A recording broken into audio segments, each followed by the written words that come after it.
Panalangin para sa mga may sakit. Sa ngalan ng Ama, ng Anak, ng Espiritu Santo. Amen. Panginoong Hesukristo, pinasan mo ang aming mga tiisin at dinala mo ang aming mga dalamhati upang iyong ipakilala sa tao ang pangailangan ng iyong tulong at awa. Magiliw mong dinggin ang aming mga panalangin para sa mga minamahal naming may mga sakit, lalong-lalo ang aming mga mahal sa buhay, ang aming mga kaibigan, ang aming mga kakilala. Ipagkaloob mo po lalong-lalo na sa mga nahihirapan sa kanilang mga dinaranas na karamdaman at sakit, ang iyong mapaghilom na awa. Ibalik niyo po sa kanila ang kanilang kalakasan upang sila ay muling makapagbalik lingkod sa iyo at sa iyong kapwa-tao. Panginoon, ipatong mo po ang iyong mapaghilom na kamay upang gumaling ang lahat ng may karamdaman.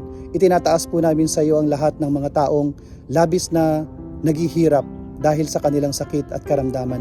Ibalik niyo rin po ang lakas ng kanilang kaluluwa upang sila ay muling makabalik sa iyo. Panginoon, hinihiling po namin na basbasan niyo po lahat ng mga taong may dinaramdam sa kanilang mga puso, sa kanilang mga buhay. Hilumin niyo po lahat, pagalingin niyo po lahat ng mga taong nangangailangan ng iyong tulong.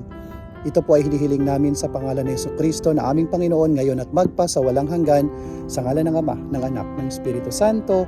Amen.